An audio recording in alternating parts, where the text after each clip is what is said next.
Ano ang pakiramdam ng isang Eric Santos habang kinakantahan ang kanyang ex na kinakasal sa iba? Disclaimer, ang mga larawan o video na mapapanood nyo ay hindi pag-aari ng uploader. Ito ay ginagamit para sa isang impormasyon, credits to the owners. Hello guys! Narito na nga ang ating hot trending topics for today's video na kung saan naging usap-usapan nga sa social media ang naging partisipasyon nga nitong si Eric Santos sa kasal ni Angeline Quinto, na kung saan nga guys is siya yung kumanta sa kasal ng singer sa Quiapo Charts.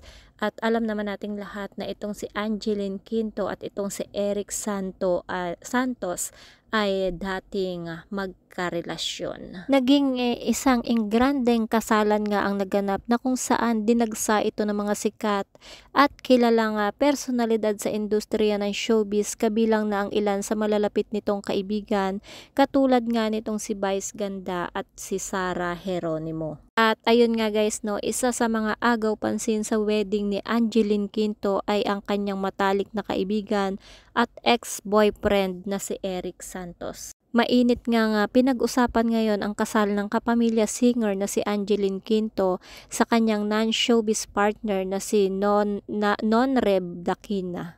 Ngayong Webes, April 25, ginanap ang kasal ni na Angeline at Nonreb.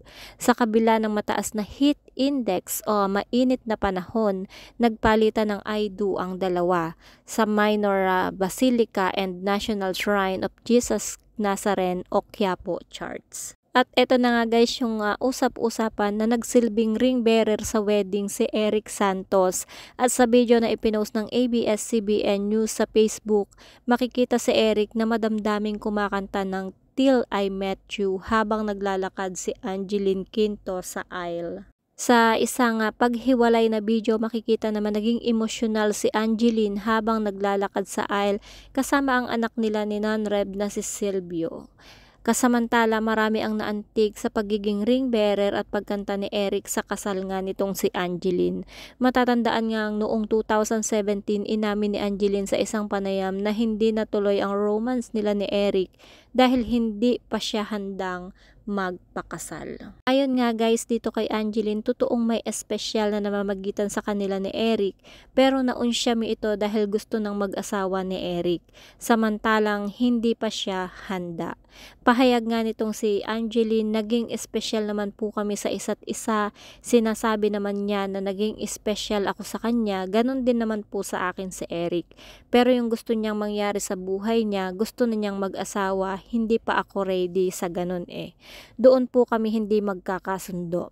Ako po talaga yon. Every time sinasabi sa akin ni Eric na ready na siya, nasa tamang edad na siya, ako lang yung nagsasabi sa kanya na kung gusto niya na talaga sa iba. Sinubukan man nilang magkarelasyon, pero napagtanto nila na mas mabuting maging magkaibigan na nga daw sila.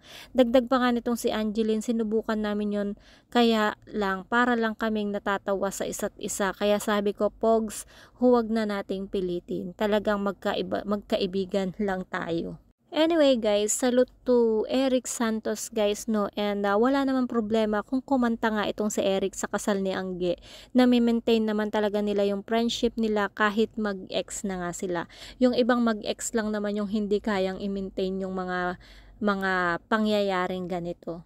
I know, and I'm sure he is genuinely happy for Angge. I know how it felt because I've been through such happy feelings. Ilan nga sa mga naging ninong at ninang ng bagong kasal ay sina Regine Velasquez, Shasha Batilla, Martin Rivera, Boy Abunda, Charo Santos Concio, Vicky Bello, Manila Mayor Hani Lacuna, and mga bossing ng ABS-CBN na sina Lauren Jogi at Cory Bidanes. Nagsilbi namang man of honor ang kaibigan ni Angeline na si Vice Ganda. Si Sarah Geronimo ang naging flower girl, habang ito ngang si Eric Santos ang kanyang naging ring bearer. Sa isang panayam, sinabi ni Angeline na sa Quiapo nga sila na napiling magpakasal ni Nonreb dahil ang maging malaking bahagi ito ng kanilang buhay kahit noong mga dalaga at binata pa nga sila. Alam naman ng lahat na deboto ng itim na Nazareno o ng Quiapo Charts si Angeline, at dream come true para sa kanya ang makipagpalitan ng I do sa kanyang Mr. Right. Ibinalita nga nitong si Ogie Diaz sa vlog na Showbiz Update na buntis si Angeline Quinto sa kanilang ikalawang anak ni Non-Rev Dakina. And ayon nga dito kay Papa Ogie, dumalo sila Mama Loy sa kasal ni Angge at Non-Rev sa Quiapo Church noong April 25 kung saan matagumpay nga na idinaos ang seremonya at sa Manila Hotel naman ginanap ang reception.